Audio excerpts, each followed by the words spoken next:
Құрметті көрермендер, бүгін бізде қонақта Ақтөбе медициналық орталығы урология бөлімшесінің меңгерушісі Қуаныш Газетұлы Сүлейменов. Қуаныш Газетұлы, қош келдіңіз.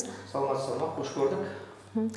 Бүгін бізде негізі көтеріліп отырған мәселе, соңғы кезде ерлер арасындағы бедеуліктің белең алып бара жатқаны, урологиялық аурулардың көбейіп бара жатқаны айтылып жүр. Жалпы осы аурулардың көбеюіне не себеп? Қазір қандай аурулар белең алып бара жатыр? Осы жөнінен айтып кетсеңіз. Ал құрметті көрермендер, мына енді үлкен бір өзекті мәселе қозғалып жатырған екен. Енді өздеріңіз білесіз, табиғатынан жалпы ер адам өзіне әлсізбін деп ешқашанда есептемеген. Соған байланысты біздің ер адамдар ешқашанда дәрігерге көрінгісі келмейді. Әсіресе қандай жағдай туындағанда. Например, адам жұп болып өмір сүргеннен кейінгі өмірге келетін баланың оның ары-қарата саулығы демекші, ол ер адамдарды көп мазаландырмайтын сияқты. Негізінде осының бәрін әйел адам жүгіріп жүреді. Әйел адамдар керек кейбірде қабылдауға. Менің үйден күйеуім жіберді, мен тексеріп кел деп. Ал жалпы тексеруге келетін болсақ, қазіргі заманғы статистикалық мәліметтерге жүгінсек, жалпы ерлер мен әйелдер арасындағы бедеулікке келетін болсақ, қазіргі 50-50-ге келіп тіреліп отыр. Осы жөнінде жалпы үлкен жұмыстар жазылған, ғылыми жұмыстар бар, тағы статистикалық мәліметтерге сүйенсек, осының бәрі расталады негізінде. Бірақ енді табиғатын жаңа айтып кетті ғой, ер адамдардың. Ерлік ешқашанда ол менен деп ойламайды, соған байланысты көп зардап шекетін әйел адамдар. Соған байланысты енді қазіргі кезеңде ер адамдардың денсаулығы жөнінде үлкен күрделі мәселе, ол енді бедеулік. Жаңа алдында айтып кеткендей, жалпы осы мәселенің жартысына ер адамдар кінәлі. Оны енді мойындауымыз қажет, қалай болғанда да. Ол тек қана айтылған нәрсе емес, әртүрлі деректерге байланысты айтылған. Енді осының ішінде ауруларына келетін болса, ер адамдардың ең бірінші жастарда кездесетін ауру, жаңағы простатит ауру. Негізінде бұл ауру созылмалы түрде кездеседі негізінде. Ол простата безі ер адамдардың екінші жүрегі деп айтамыз негізінде. Өйткені бұл үлкен роль атқарады, бұл ер адамның ер адам болып қалыптасуында, жалпы өмір сүру кезеңінде демекші. Соған байланысты осы аурумен ер адамдардың сырқаттану деңгейі өте жоғары. Мәселен, неше жастан бастап болса, қазір екінің бірі жас жігіттердің өзінде осы ауру жиі кездеседі дейді. Ауру жасарып бара жатыр ма? Жалпы оның белгілері қандай? Бұл белсіздікке әкелмей ме осы ауру түрі? Енді айтатын болсақ, ол созылмалы, простатиттің созылмалы түрі негізінде кездеседі. Жедел түрі өте сирек кездеседі.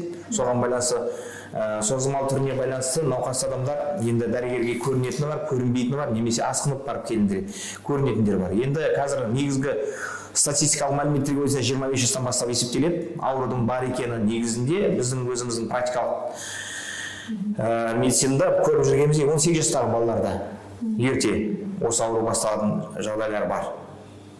Оны енді өзіміздің қабылдауымызда байқап жүрміз. Ауруханаға жүгінетін жағдайлар болады. Енді қазір әр нәрсенің жалпы ерте есеюі негізі бұнда себеп көп жағдайда. Сонда бұл аурудың көбейіп бара жатқаны не себеп? Енді бұл аурудың көбейіп бара жатқан себептерінің бірі негізінде қазіргі заманғы гиподинамия, немесе аз қозғалыс. Сосын көп жағдайда мына жастардың отырып жұмыс істейтін жастардың арасында көп кездеседі бұл. Немесе қазір бұл ауруды жүргізушілердің кәсіби ауруына жатсады. Көп жыл жүргізуші істеген адамдарда осы ауру пайда болуы мүмкін. Немесе жыныстық қатынасқа өте сирек түсетін науқастар, оның әртүрлі себептеріне байланысты. Оның ең негізгі себебін айтатын болсақ, өте алыс жақта жұмыс істейтін, вақтылық әдіспен жұмыс істейтін адамдарда болуы мүмкін. Физиологиялық реттеу болады организмде. Соған байланысты ер адам, например, аптасына орта жастағы ер адамдар 2 немесе 3 рет жыныстық қатынаста болу керек. Оның бәрі осы жыныстық қатынаста уақытында түспеген жағдайда ол осы ауруға әкелуі мүмкін. Ол негізінде жаңа айтып отқан безімізде, қуық безінде негізгі соның бөлетін секреті, немесе сөл деп айтамыз, соның іркілуіне не алып келеді. Уақытында сыртқа шықпағаннан кейін. Сосын тағы бір фактор, ол салқын тию факторы. Салқын тию факторы енді әртүрлі қызметіне байланысты әртүрлі салқын жерде істейтін адамдар бар. Далада жұмыс істейтін, құрылыста жұмыс істейтін науқастар да болуы мүмкін. Сосын тағы ең үлкен мәселе қазір өзекті, енді инфекциялық қабыну аурулары. инфекциялық қабыну аурулары дейміз, ол енді мына жұқпалы аурулар, жыныстық қатынас арқылы жұқпалы аурулар, оған жатқызамыз хламидий, микоплазма, уреплазма, вирус ауруларға келетін болсақ, цитомегаловирус, вирустың қарапайым түрі, герпестің қарапайым түрі, осы аурулардың салдарынан да мына простатит ауруы дамуы мүмкін. Ал оны алғашқы белгілері қалай, қай кезде дәрігерге көріну керек? Мысалы, көп адам оны білмейді де, асқындырып алады. Ал емделмесе соңы неге әкеліп соғуы мүмкін? Алғашқы негізгі белгілері ең бірінші зәрге шығу процесі бұзылады. Ол, например, зәрге шығу бұзылады. Бұзылғанда қалай бұзылады? Жиі зәрге шығу байқалады. Сонымен қоса ауырсыну пайда болуы мүмкін. Шаншу сезімі үрпіде пайда болуы мүмкін зәр каналының бойында. Одан басқа шаптағы ауырсыну болуы мүмкін. Сыртқы жыныс мүшелеріне ауру беруі мүмкін, омадағы ауырсыну болуы мүмкін. Осының бәрі осы аурудың белгісі деп есептеуімізге болады негізінде ер адамдарды. Асқынып кеткен жағдайда бұл бедеулікке әкеле ме? Вот негізінде осы сөлдің біз негізгі қызметіне тоқтала кетейік. Простата безі енді жалпы біз көзге елестетсек түйе табан тәрізді қуық астында орналасады. Негізінде бұның негізгі қызметі мына ұрықтың сапасын жақсартуға бағытталған. Жалпы адам қозған кезде, жыныстық қатынасқа келген кезде, мына еннен бөлінетін, ен қосалқысынан бөлінетін секретпен қоса бұл простата безінің де сөлі қатар бөлінеді. Ол жаңағы простаттың ер адамның эякулятының сперматозоидтардың жаңағы қозғалысын жақсартуға бағытталады негізгі қызметі. Егер де бұл осы ауруға байланысты бұның секреті өте сапасы болатын болса, соған байланысты жаңағы сперматозоидтардың да жалпы сапасы нашарлайды. Осыған келіп тіреледі негізгі бедеулікке әкелуі.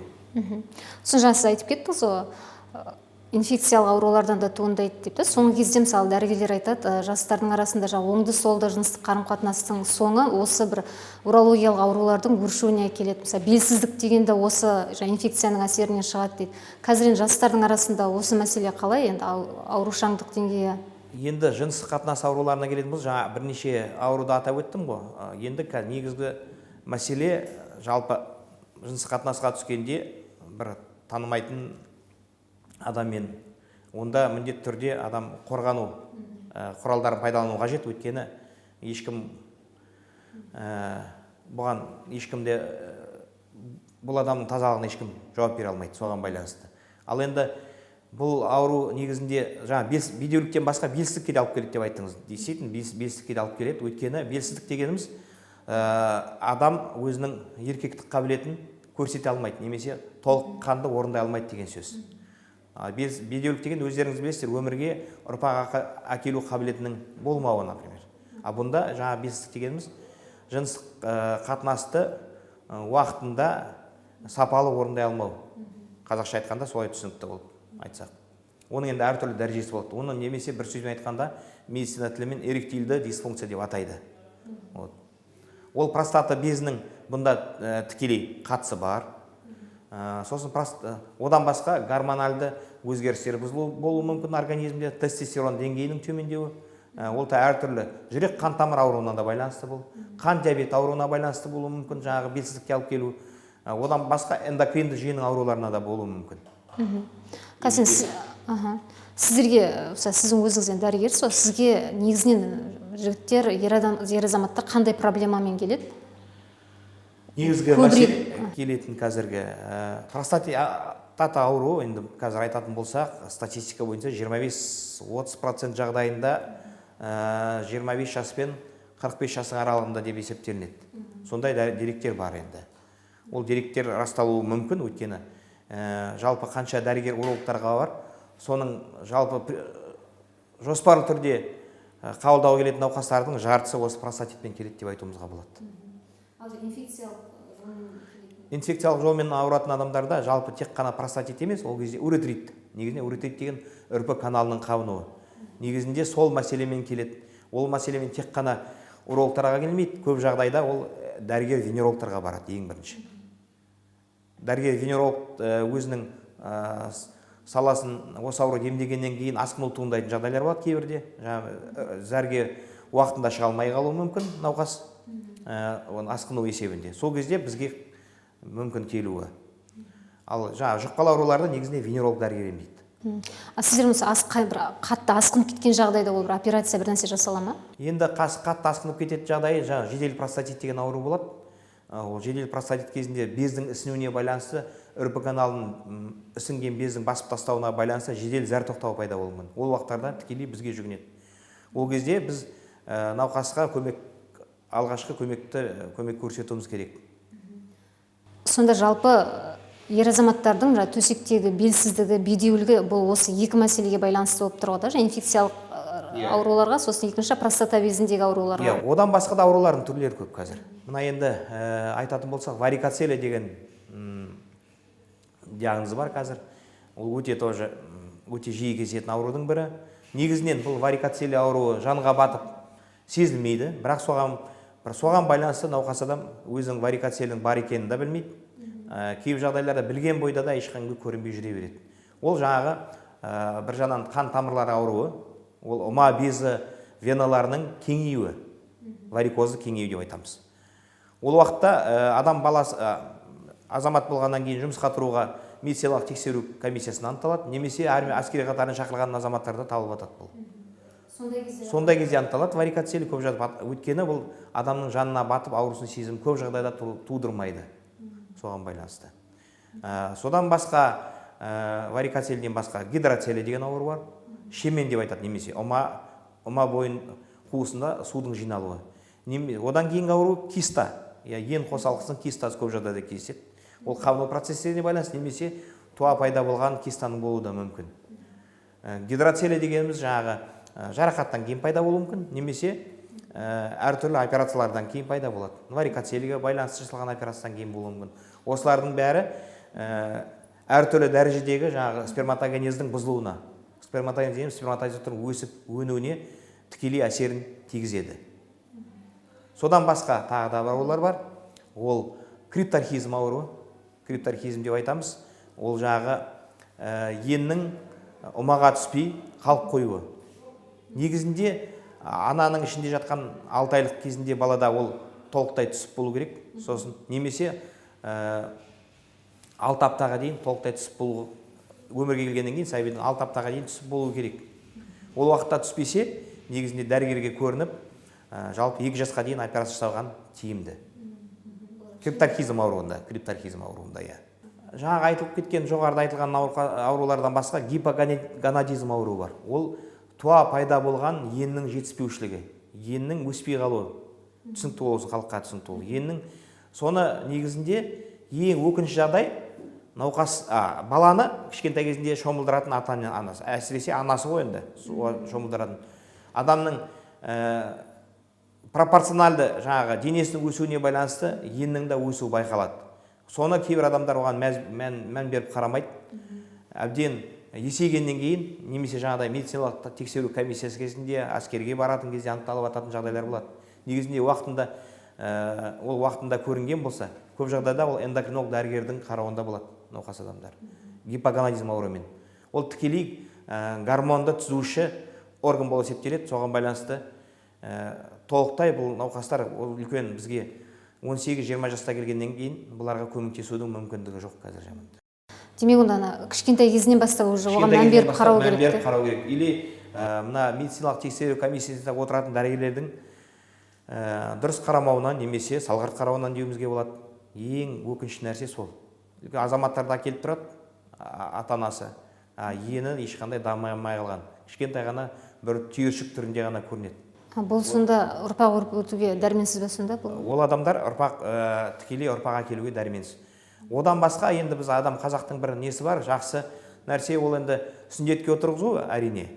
Бірақ сол сүндетке отырғызатын балалардың өзін кейбір жағдайларда біз байқап қаламыз жаңағы осындай патологияның барын. Сосын біз кеңес беретін жағдайымыз болады. Ол енді сүндетке отырған жастар, балалар өте жас қой енді. Ол еще как-то оны емдеуге мүмкіндіктері болады. Бірақ осы өтсіп алатын жағдайлар болады.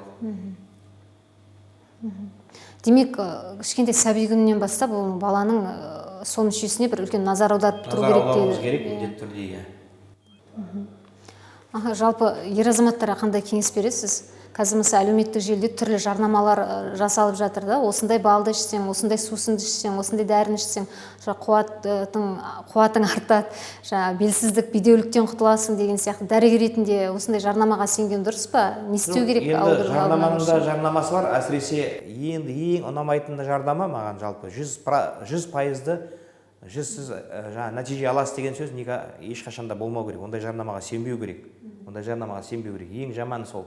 Одан басқа әртүрлі дәрі-дәрмектерді әсіресе интернет арқылы сату.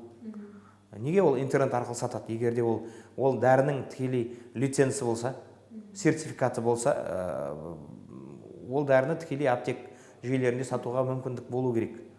Сосын ол адамда әртүрлі әдістерді пайдаланып ақша табу қазіргі. Сондықтан оған көп жағдай сенуге дұрыс емес. Ол негізінде тексерілген сертификаты бар препараттарды алып ішкен дұрыс. Онда да дәрігермен ақылдасып, оның құрамы қандай екенін біз білмейміз. Мысалы, ондай тексерілмеген дәрілік шөптер, мысалы, ол керісінше әсер етуі мүмкін ғой да? Аурудан сайын асқақтап. Керісінше әсер етуі мүмкін. Қарама-қарсы қайшылықтар болуы мүмкін.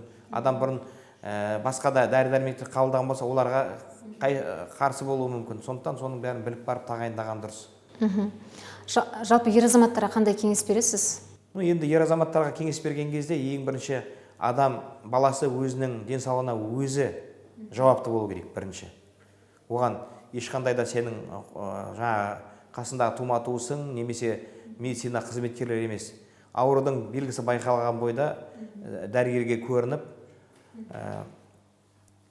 қаралуы дұрыс. Жалпы міне ер адамдардың қазіргі үлкен мәселесі мына қандай жаста болмасын, енді 18 жасқа дейінгілер қазір балалар урологына көрінуге мүмкіндігі бар. 18 жасқа асқандар үлкен ересектер урологына көрінуге мүмкіндігі бар. Соға жаңа айтылған симптомдар пайда болған жағдайда зәрі жүруіндегі бұзылыстар немесе жанұя құрғаннан кейінгі мезгілде бір жылдың ішінде жұбайы бала көтермеген жағдайда.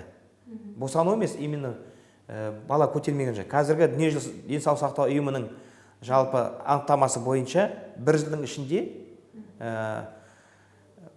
күнделікті емес енді,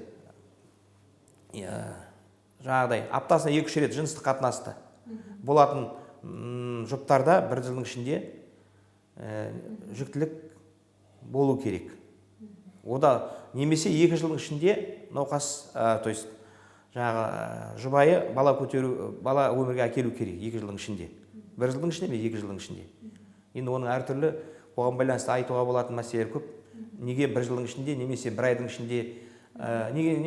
ішінде жүкті болмады деген әртүрлі қауесет тұрайды. Қазақтың арасында ондай көп. Сосын бәріне бұнда келіп әйел адам кінәлі болып шыға келеді. Осындай жағдайды болдырмау үшін айтып отырмын, 1 жылдың ішінде ұдайы қатынаста болатын адамдарда жүктілік болу керек. Егер ол жүктілік болмаған жағдайда уже дәрігерге ол адам бірден дәрігерге көрінуге тиіс. Тек қана әйел адам емес, айтып кеткеніміздей, ер адамның өзі, ер адамды тексеру өте оңайға соғады.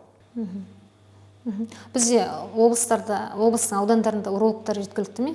Жалпы осы мәселеден келетін болсақ, урологтардың енді қазіргі жүйе бойынша медициналық қаншалықты маған белгілі, жаңағы аудандық жердегі медицина қызметінің басшысының шешіммен уролог дәрігердің штатын ашпау соның қолында сияқты. Ал бірақ баяғы кеңес одағы кезінде бір жақсы практиканы айтайын осы жөнінде қалған.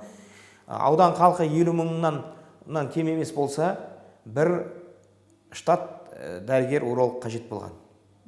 Қазір оны ешкім орындап жатқан жоқ. Біздің Ақтөбе облысында бірнеше аудандар осы межеден асып кетті. Мұғалжар ауданы, Шалқар ауданы, Хромтау ауданында 50 мыңнан аса халықтар тұрады. Оларда болу керек. Қазір ол аудандарда бар ма? Ол аудандарда менің білуімше ешқандай қосымша атқарып отқан болмаса, тікелей штаттағы дәрігер урологтар жоқ. Оны дәрігер хирург жүктеп отырған болу керек. Солай. Негізінде ол дұрыс нәрсе. Тек қана ол ауру ерлердің ғана ауруымен шектелмейді ғой, қосымша басқа урология аурулар көп. Соған байланысты. Қуаныш Газетұлы, ерлер денсаулығына қатысты осындай үлкен мәселені айтып, біздің көрермендерге кеңес бергеніңіз үшін рахмет.